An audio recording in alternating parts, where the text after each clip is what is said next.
भक्तजनों, हर हर महादेव। श्री शिव महापुराण भाषा द्वितीय रुद्र संहिता तृतीय पार्वती खंड का 24वां अध्याय। ब्रह्मा जी बोले, हे नारद, जब इस प्रकार हम लोगों ने उन माता पिता स्वरूप ईश्वर शंभु की स्तुति की तो सर्वज्ञ शंकर जी धीरे धीरे समाधि से जागृत हो बोले, हे हरि, ब्रह्मादिक देवताओं, तुम लोग मेरे पास किस लिए आए हो? उसका कारण कहो। ये सब सुन देवता प्रसन्न हो भगवान विष्णु का मुख देखने लगे। तब विष्णु जी ने तारकासुर के उपद्रव की बात कहकर उनसे देवताओं का कष्ट दूर करने की बात कही और ये भी कहा कि ये तभी हो सकता है जब आपके दाहिने हाथ से गिरजा का पानी ग्रहण करें। वो महाभाग्यवती पार्वती आपके लिए कठिन तप कर रही है। ये सुन शिव जी ने प्रसन्नता से कहा, अच्छा, मैं आप सबके कार्य के लिए गिरजा देवी को स्वीकार करूंगा। सब काम होंगे। दुर्गा जी का पानी ग्रहण होने से फिर कामदेव को जीवित करवाएंगी। देवताओं के हित के लिए ही तो मैंने कामदेव को भस्म किया था। अब वो महात्म कार्य होगा। आप लोग हट ना करें, तब से क्या नहीं हो जाता। आप लोग भी जाकर कठिन तपस्या कीजिए। काम रहित तपस्या ही सफलता प्राप्त कराती है। काम ही नरक के द्वार है। काम से क्रोध, क्रोध से मोह और मोह से तप का नाश होता है। वृषभध्वज महादेव जी देवताओं से ऐसा कहकर फिर समाधि लगा लिए। उनको ध्यानावस्थित हुआ देखकर इंद्रादिक देवताओं ने नंदीश्वर से कहा कि आप तो शंकर जी के गण सर्वज्ञाता तथा पवित्र सेवक हैं। हम सब आपकी शरण में हैं। हमें वो उपाय बतलाइए कि किस प्रकार शंकर जी को प्रसन्न कर सकें। नंदीश्वर जी ने कहा, हे विष्णु, हे ब्रह्मा, हे इंद्रादिक देवताओं, यदि आप शिव जी का विवाह कराना चाहते हैं तो सब मिलकर अत्यंत दीनता से उनकी स्तुति कीजिए। शंकर जी तो भक्ति के वश में हैं। वे परमेश्वर साधारण प्रसन्न नहीं होते। यदि ऐसा करना हो तो करो, नहीं तो शीघ्र ही यहाँ से चले जाओ। देवताओं ने कहा, ऐसा ही करेंगे। सब प्रेम से शिव जी की स्तुति करने लगे। फिर उनकी दीनता इतना बढ़ी कि वे प्रेमाकुल होने लगे। मैं ब्रह्मा और विष्णु स्तुति करते ही रहे। फिर तो भक्त वत्सल भगवान शंकर जी ध्यान से विराम हो बोले, हे विष्णु, हे ब्रह्मा, कहो किस लिए आए हो? इस पर विष्णु जी ने कहा, हे महेशान, आप ही सबके ईश्वर अंतर्मयी हैं। फिर मुझसे क्या पूछते हैं? ऐसा क्या जो आप नहीं जानते? फिर भी सुनिए, पार्वती जी ने आपको ही आपके लिए ही गिरिराज से जन्म लिया है।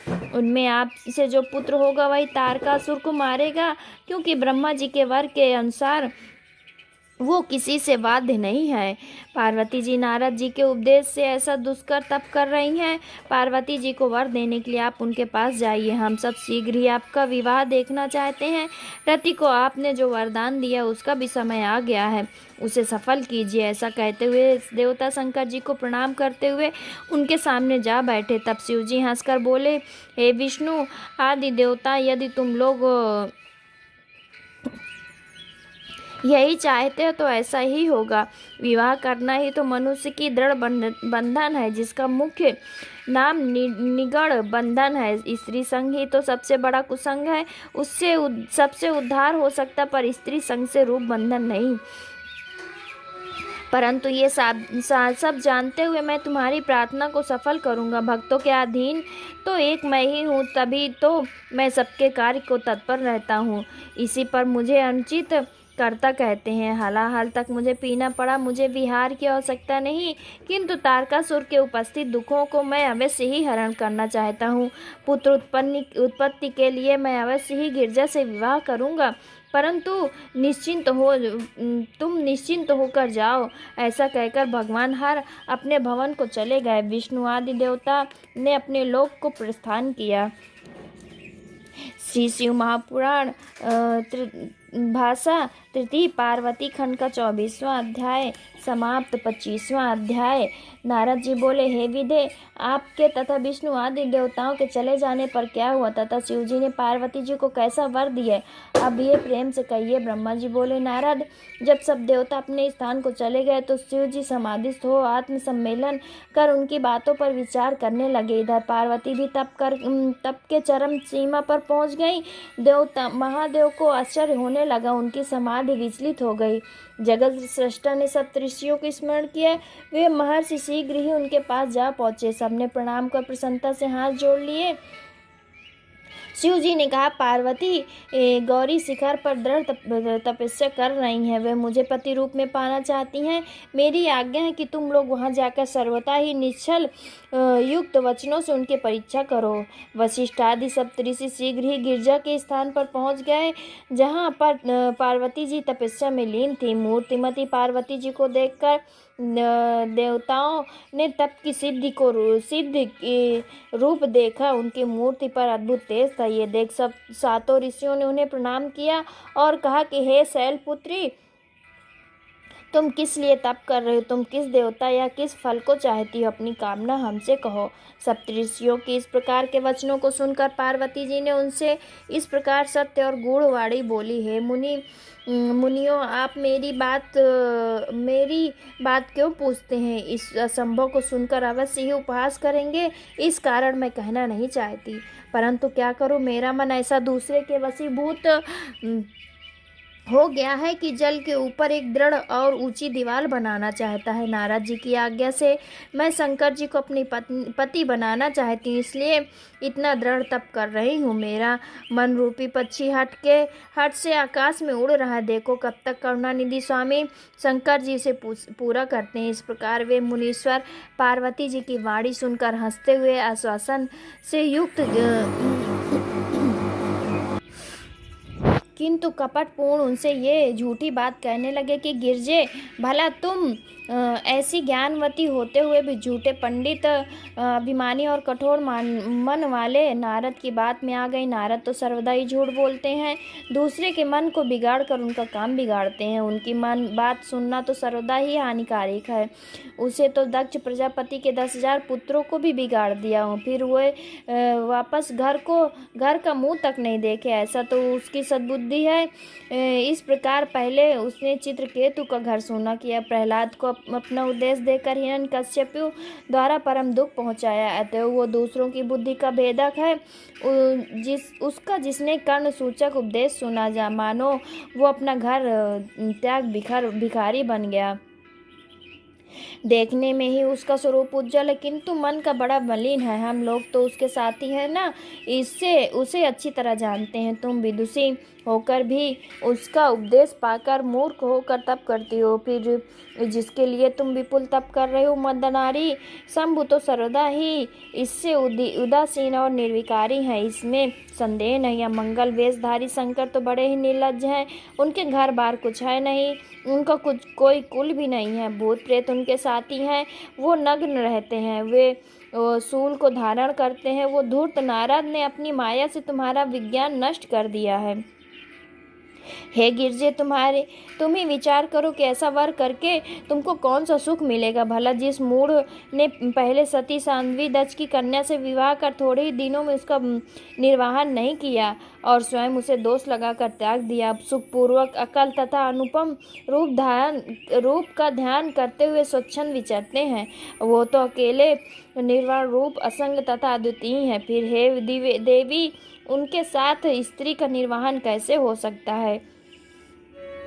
अतएव तुम हमारा कहना मानकर घर चली जाओ और ऐसी दुर्बुद्धि को त्याग दो, तुम्हारा कल्याण होगा। तुम्हारे योग्य वर तो सरगुणों के खानी लक्ष्मी के प्रभु वैकुंठवासी विष्णु ही हैं, उन्हीं के साथ तुम्हारा विवाह करा देंगे।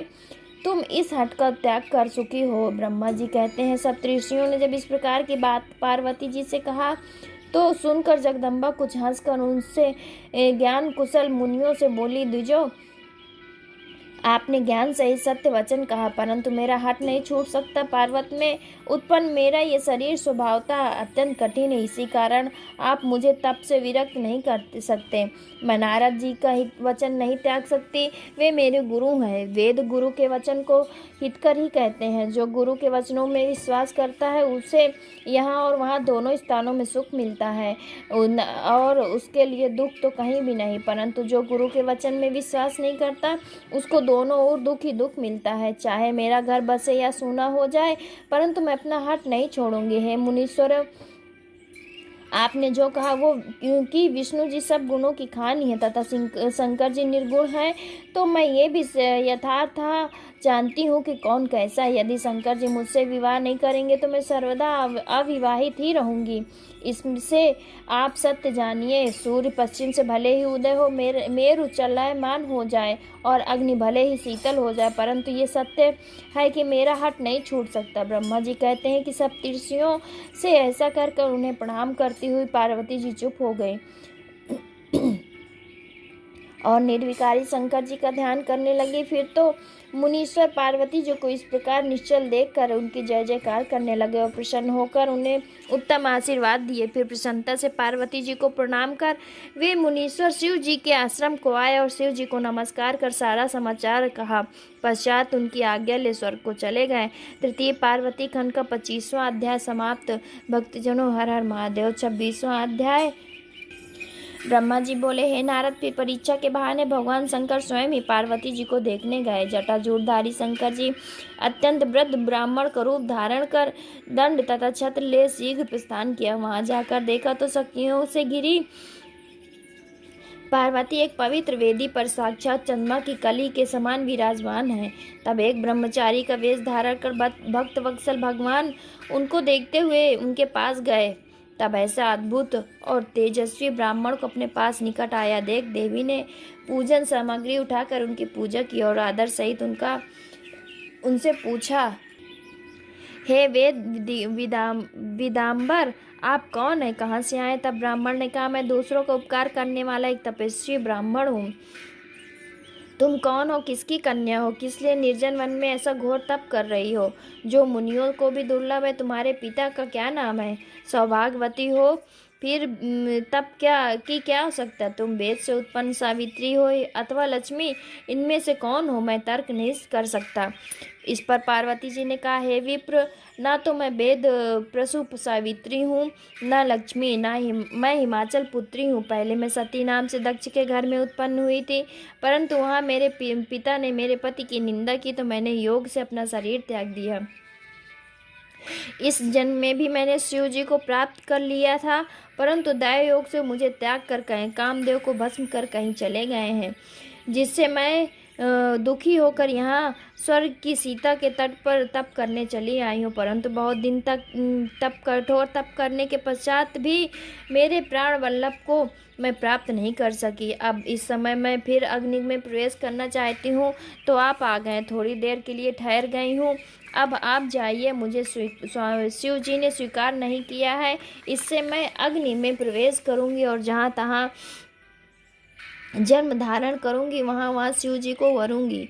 ऐसा कहकर ब्राह्मण को बार बार मना करने पर भी पार्वती जी अग्नि में प्रवेश कर गईं, परंतु पार्वती जी के तप से अग्नि तुरंत शीतल हो गई। पार्वती जी क्षण भर अग्नि में स्थित रही और पुनः स्वर्ग को गमन करने लगी। तब ब्राह्मण ने पूछा कि हे भद्रे, तुम्हारा ये क्या तप था? तुम कुछ जान भी नहीं पड़ा। ना तो अग्नि ने तुझे जलाया और न तुम्हारा मनोरथ ही पूर्ण हुआ। तुम तो ब्राह्मण से अपना मनोरथ तो कहो, मैं पूछता हूँ कि क्या वर चाहिए? संपूर्ण फल तो तुम्हारे निकट उपस्थित है। यदि तुम दूसरे के निमित्त तप करती हो तो करो, इससे क्या होगा? जो रत्न छोड़कर कांच को संचित करते हैं, ऐसे अनुपम सौंदर्य तुमने व्यर्थ कर दिया। अनेकों प्रकार के वस्त्रों को त्याग कर यह चर्मादि धारण कर लिया, फिर भी तुम अपने इस तप का कारण तो कहो, जिससे मुझ ब्राह्मण को तो प्रसन्नता प्राप्त हो। ब्रह्मा जी कहते हैं कि ब्राह्मण की इस प्रकार पूछने पर अंबिका ने अपने प्रिय सखी सुब्रता से प्रेरित किया, तो उन्होंने ब्राह्मण रूपी धारी शंकर जी को पार्वती जी के तप का अभिप्राय बताया। उसे सुन जटाधारी रुद्र हंसने लगे और विजया से न कहकर जटिल रुद्र पार्वती से बोले, ये सखी जो कहती है वो तो परिहास सा ज्ञात होता है, यदि यथार्थ है तो पार्वती तुम स्वयं अपने मुख से कहो। तब देवी पार्वती स्वयं ही उस ब्राह्मण से बोली। तृतीय पार्वती खंड का 26वां अध्याय समाप्त। भक्तजनों, हर हर महादेव, हर हर महादेव।